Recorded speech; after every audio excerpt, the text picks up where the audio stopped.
Hi, everybody. Welcome to English Digest. I'm Stephanie. And I am Tom, and today we're going to continue talking about our featured novel, Never Let Me Go, Human Clones and Ethics. And that's what we're going to be focusing on today, the ethics, the morals of cloning. Remember, this novel was written quite some time ago. And I suppose ideas have changed about cloning. And, when I was very, very young and heard the news about that sheep in Scotland being cloned, we probably thought, okay, cloning is just around the corner. Before you know it, there's going to be copies of people all over the place. It just didn't happen. They really haven't figured out how to do it. There are all sorts of problems associated with cloning. But when this novel was written, I think they were assuming that cloning was going to be a reality really soon. They did. It's taken more time than I thought it would, but I think we're entering a new era, a new age of cloning. So this book's kind of interesting because we're seeing more of these ethical issues arise, where people have to decide if they feel like that's morally right to actually clone a child, perhaps because a child you already have maybe needs a new liver or kidney or some help. We've talked about novels like this in the past, but this one really does just focus on clones living a completely separate life than the humans do, and then being called upon to donate body parts when their human counterparts need saving. And of course, they have to lose their lives as they donate these parts because there are parts in our bodies we have one only, like a heart or a lung. So let's go ahead and talk about some of the themes found in the book, Never Let Me Go. First of all, though, we're going to read through our lesson.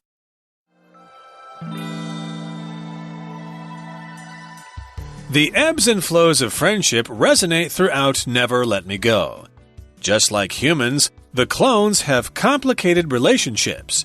Indeed, the realism of their connections is used by Ishiguro to make his point about the ethics of human cloning. Therefore, he deliberately avoids telling the reader that Kathy, Ruth, and Tommy are clones until later on in the novel. The readers don't know the setting is a dystopian reality, which allows them to build compassion for the characters and their friendships. In the same vein, the clones' battles to create identities for themselves are similar to the ones that readers go through in their own lives. This is identified through the clones' constant struggle to establish themselves through their art. The gallery where their best work is exhibited changes the perception of their self-worth. Tommy's work is never accepted, indicating that he accepts his insignificant identity all along. Kathy's art is well received, which represents how she uses art to justify her sense of self in what is meant to be a meaningless existence. While the science of human cloning plays an unimportant role in the novel, the ethics of the scientific breakthrough are paramount. Ishiguro emphasizes throughout the novel that the clones are more than just carbon copies of humans. They have the same reception to pain and pleasure, sexual urges, and mental cognition. Just like humans, the clones have the capacity to carry out routine tasks, fall in love, and hold future aspirations. All this begs the question that if clones are human in their relationships, identities, and physiques, is the practice of dismantling them for science morally and ethically sound?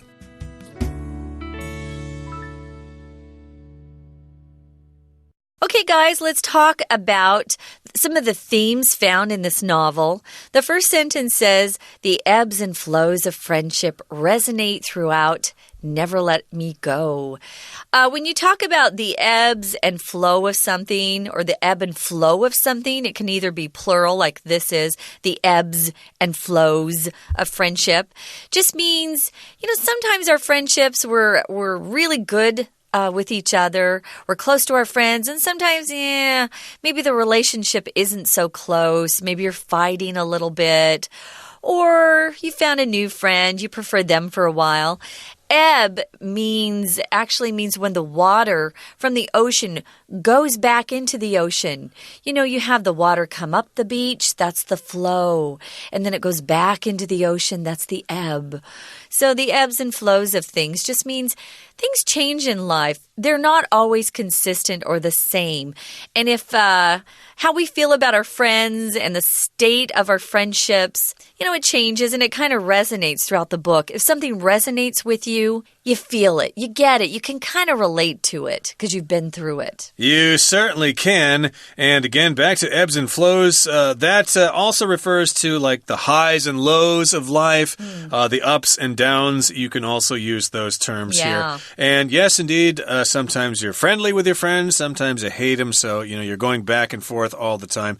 And yes, indeed, these things resonate with people. Yeah, I've had the same kind of experience. Oh, yeah, totally relate. Me and Don were such pals, and later on, he asked my girlfriend out, and I was so mad at him. But then later, I realized that she was actually better with him, and now we're best friends again. It happens. Who could have known that? I know. But in a case here, yes, indeed, these ideas resonate throughout this book. And just like humans, the clones have complicated relationships. Indeed, our relationships with other people are never simple. Like I just said, I gave the example of my friend Don. Boy, it gets complicated. Sometimes you hate him, sometimes you like him. And then, like, you have other friends who are like, well, I don't like Don, you know, you shouldn't go out with him. And then Mark doesn't really like him, but then Dave does. And then Dave likes this girl over there, and she doesn't like Don either. Oh, it just gets so complicated, you just can't figure things out. Sometimes it happens that way. So indeed, the realism of their connections is used by Ishiguro to make his point about the ethics of human cloning. Yeah, human cloning is not always simple. Realism just means it seems like real life to you. Their connections are connections that you can find all around you in your daily life. And he uses these to make his point, to get you to understand some of the issues around human cloning. The ethics of human cloning include questions like, is it right to copy another person just so you can use that second person to help the first person, the original? I guess you could call about the original person and then the copy. So the copy's the clone and then there's the original. Actually, they're both people. So it's kind of, it's a gray area, you could say. I think it's going to get interesting as we're able to use science and technology to kind of come up with our own babies. Yeah, exactly. And maybe if you mix machines and humans together, you know, you're going to blur the boundaries between what is a living thing and what is machine and stuff like that. But in any case, yes, he's making points about the ethics of human cloning. Ethics and morals are very similar, although ethics kind of are used more in business and things like business ethics or ethics in law or communication and stuff like that. Morals are more about like human relationships, religion, stuff like that. So yes, we're talking about the ethics of human cloning, and therefore he deliberately avoids telling the reader that Kathy, Ruth, and Tommy are clones until later on in the novel. If you do something deliberately, that means you do it on purpose, okay? It's not an accident. That's right. So he doesn't want to tell the readers that Kathy, Ruth, and Tommy are clones until later on in the novel. Very interesting technique. So he delays revealing this truth. Now, the readers don't know the setting is a dystopian reality. Remember, we talked about what is dystopian. Dystopian is the adjective form of the word dystopia, which means a world that's filled with sorrow and misery, too many people. It's just awful. The opposite of it, guys, is utopia or utopian, which means it's kind of like paradise or heaven. Everything's perfect. So they're in a setting that's really kind of dark and depressing, and this allows the reader to kind of feel compassion for the characters and their friendships, especially when they find out later on in the novel that these three people are actually clones. Yeah, we don't know it and they don't know it either. And we don't really know that it's a dystopian world there, which is that kind of makes sense because people who live in a dystopian society like, say, the USSR or North Korea, they probably didn't know better. This is the way our lives are. They probably didn't think that there's such a thing as free elections or capitalism and stuff like that. They just didn't know about it. So it was all normal to them. So readers probably see this as a very normal world here. They don't know this is set in a dystopian world. And of course, that allows us to build compassion or strong feelings for the characters and their friendships. We can really relate to them. We can sympathize with them. In the same vein, the clones' battles to create identities for themselves are similar to the ones that readers go through in their own lives. This is so true. I mentioned this when we were talking about the fact that Kathy, Ruth, and Tommy are in a trio. Now, I wasn't in a trio with a guy. I had two other girlfriends, and it seemed like either they were closer than I was with the two of them, or at times I was closer to one of them than the other one. And we would have fights because there would be jealousy that would come up. Not about guys. We would be jealous that maybe, that other friend liked you better or didn't like you as well as the other friend. It's kind of hard. If you see this phrase, guys, in the same vein, it just means in the same way that you've been talking about. So just like the fact that, we feel this compassion for the characters and their friendship. The clones' battles to create identities for themselves. Remember, they're in the boarding school and they have to create their art. Their artwork is their handiwork. And they want to please the madame there who's in charge of them. They actually work very hard to create identities for themselves. And so do we, especially when we're growing up and we're in junior high and high school. You want to be your own person. You want people to know you as being fun, cool, successful, talented, things like that. So we all go through trying to find out who we are as we grow up, so we can kind of relate to these clones. Yep, everybody wants to sort of establish their identity. Oh, there's Kevin. Yeah. He's a star runner on the track team. Or there's Dennis. He's an accomplished artist. Or there's Dave. He really excels in the debate team. He's going to be a great lawyer someday, etc., etc. And of course, those identities aren't just reserved for men, like I just mentioned. Girls, of course, they want to be the most popular girl, or maybe smart like a doctor or lawyer, whatever. Okay, so yes, indeed, these are similar struggles that all of us go through in our own lives. And this is identified through the clones' constant struggle to establish them through their art. And art is one way in which you can kind of establish your identity, how good you are at art, how well you are accepted. And we'll continue to talk about this particular concept in just a couple of seconds. Let's take a time out now and listen to our Chinese teacher. 大家好，欢迎收听 English Digest， 我是 Trevor。今天我们要阅读的文章是 Unit16 文学单元的第3天课程。在今天的课程中，我们将深入探讨小说中一些隐含的意义，以及小说所要表达的主题。首先，文章第一段说明小说中的人际关系贯穿整个故事，尤其是友谊的盛衰消长。我们看到第一段的第一句 The ebbs and flows of friendship resonate throughout Never Let Me Go。友谊的盛衰消长在整本别让我走中回荡着。我们先看到本句中的一个名词 ebb， E-B-B， 就是指 the flow of the sea away from the shore when the tide goes out， 也就是我们所说的退潮。而另一个名词 flow， F-L-O-W， 就是涨潮的意思。两个字合起来变形成片语 ebb and flow，意思是 a situation or a state in which something increases and decreases in a kind of pattern， 也就是指事物的起伏、消长、盛衰等等。例如 the ebb and flow of one's political power， 就是指某人政治力量的起起伏伏。The ebb and flow of passengers in the MRT station， 指的就是捷运车站的人潮来来去去。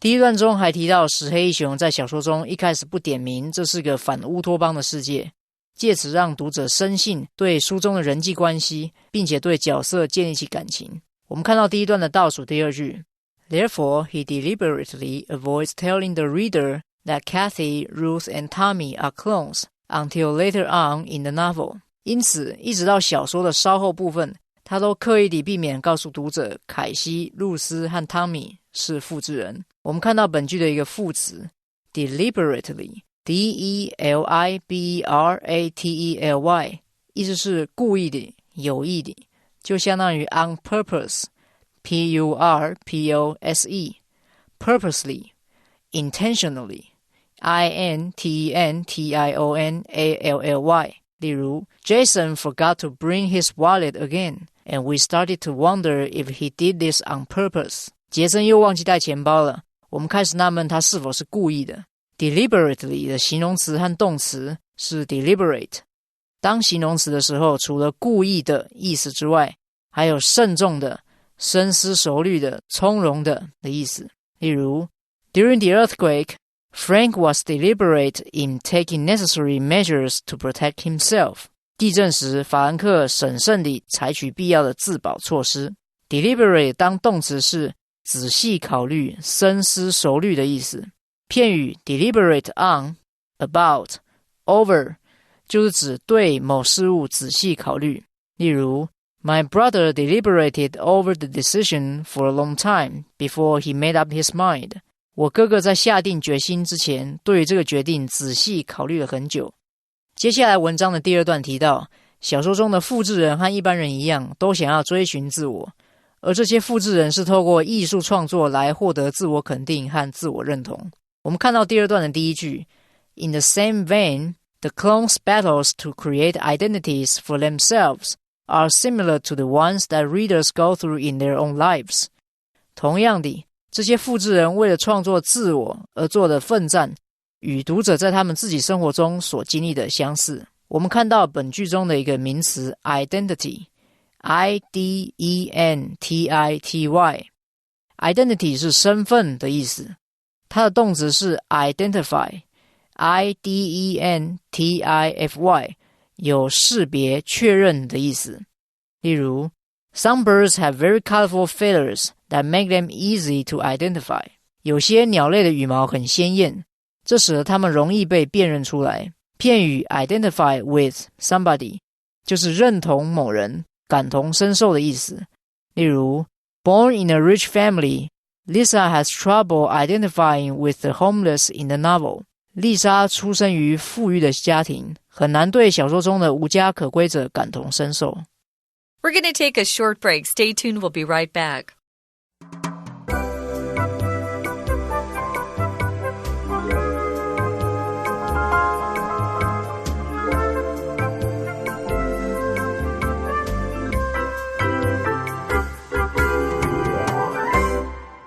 Let's continue with our lesson. Again, we're talking about how we relate to the characters in Never Let Me Go. But again, this is a special novel. It's about people who are actually clones of real people, and they don't know they're clones, and we don't know they're clones until later in the novel, and I suppose we probably should not have told you that, because now you probably, already know it.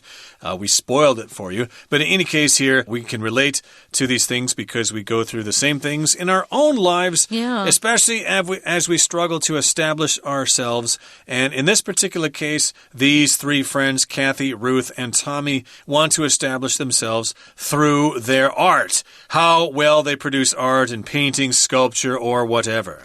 Yeah, and they're going through this constant struggle as they try to show people who they are through their art. They've got a gallery there. A gallery is a big space where you can put up your pieces of art and show it to people who come to visit the gallery. This is where their best work is exhibited. If you exhibit something, it's very similar to just putting something in a public space where people can come by and check it out.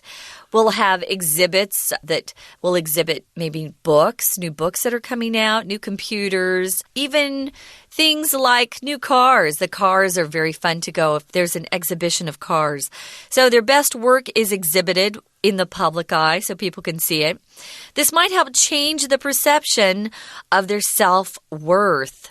So if people see their artwork and appreciate it, they feel better about themselves. It builds their self-confidence, their self-esteem, your self-worth, self-confidence, self-esteem. Self-worth and self-esteem are very close. And your perception of something is just how you view something, your opinion of something personally, how you see it. Yes, indeed. Your perception and your self-worth. Okay.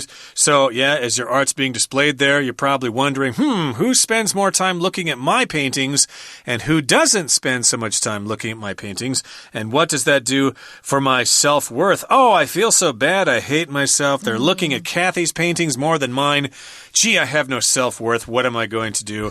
And Tommy's work, well, he's one of those people who probably have a bad self-image. His work is never accepted. Nobody really likes his stuff, and that indicates that he accepts his insignificant identity all along. So I guess maybe he just kind of feels that, yeah, I'm insignificant anyway, so he probably doesn't think his art is ever going to impress anybody, so he probably doesn't really try all that hard because he knows it's not going to please anybody anyhow. So indeed, he has accepted his insignificant identity all along, or all the time, since the beginning. Insignificant means you're just not sticking out, you're nothing special, and I guess most of us are pretty insignificant in life. 100 years from now, nobody will remember most of us. Kathy's art is actually well received, unlike Tommy's.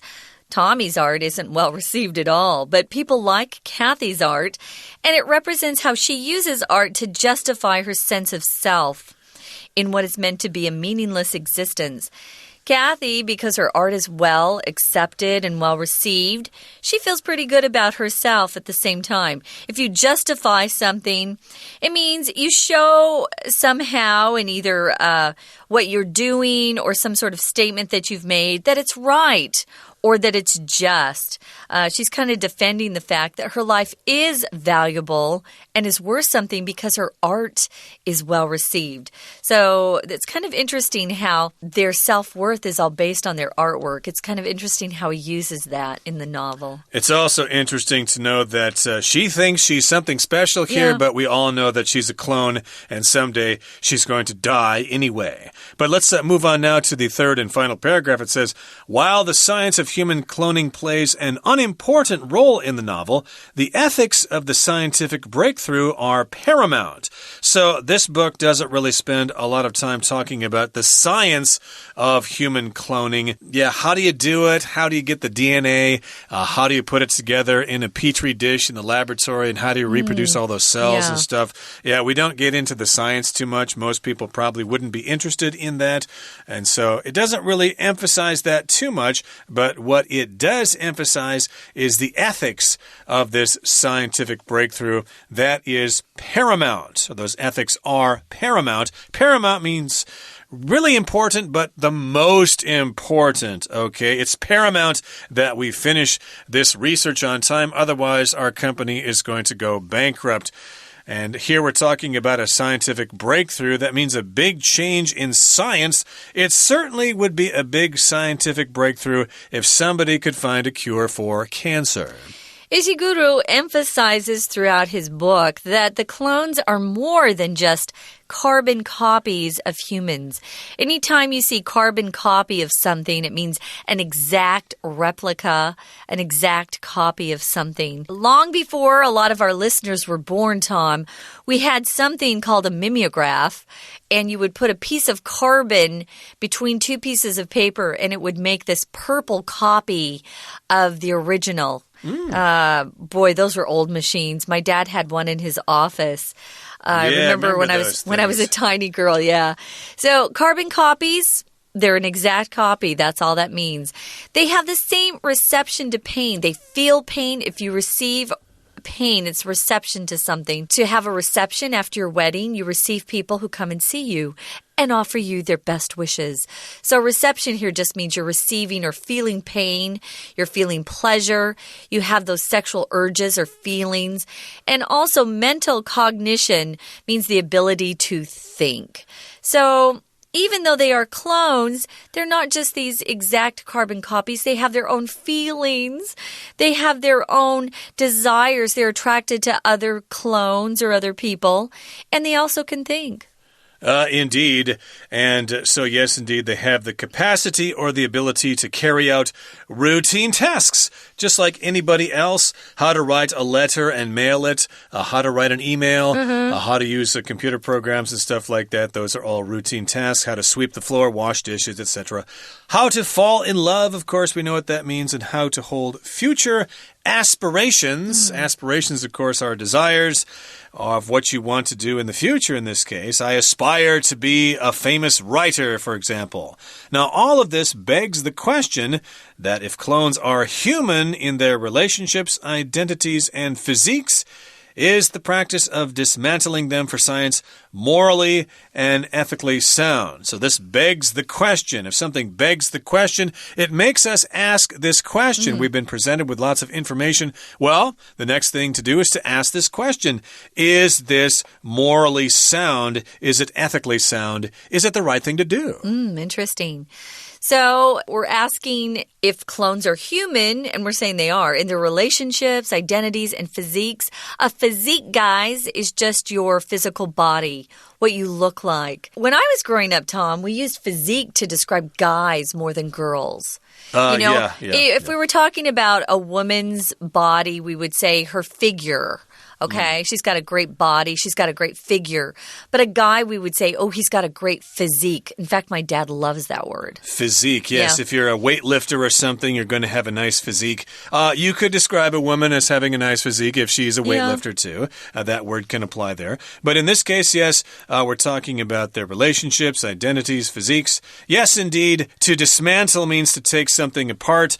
You might want to dismantle something if you're going to transport it from one place to another. To make it easier to transport. In this case, morally and ethically sound, or if something is sound, it means it's legitimate. Makes sense. It's logical. Makes sense. Yeah. So, is it okay to do that to people who have been cloned? It's a good question to ask. We don't have clones quite yet, but we can still ask those questions as we're preparing for their arrival. Right now, we're going to prepare for the arrival of our Chinese teacher. Please listen carefully. 文章的最后一段提到，小说中的复制人其实和一般人没有什么差别，他们有感情，有欲望，有复杂的人际关系，有人类的体格。那么为了科学而将他们肢解，是否合乎道德和伦理呢？我们看到最后一段的倒数第一句的后半部分 Is the practice of dismantling them for science morally and ethically sound? 为了科学而肢解他们，在道德和伦理上合理吗？Sound 在本句为形容词，意思是合理的，而 sound 当形容词还有其他常见的意思，例如健全的、健康的。Although my grandfather is 90 years old, his body is still sound. 虽然我的祖父90岁了，但他的身体还是很健康。Sound 也可以用来指建筑物是坚固的，例如 The house was structurally sound when we bought it. 当我们买下这栋房子时，它的结构还很坚固。最后 sound 还可以指熟睡的。After a sound sleep, Jenny looked energetic. 珍妮在熟睡过后看起来精力充沛。以上就是今天的课程，谢谢收听。Thanks for joining us, everyone. We sure hope you get the chance to pick up a copy of Never Let Me Go. And, give it a try. It's good reading. You can practice some of these new words you've learned. Or you can watch the movie as well if you don't feel like spending time on the novel. But we've had fun talking about this featured novel in our programs the last couple of days. Hopefully, you'll be inspired to check this novel out. From all of us here at English Digest, I'm Tom. I'm Stephanie. Goodbye. Bye.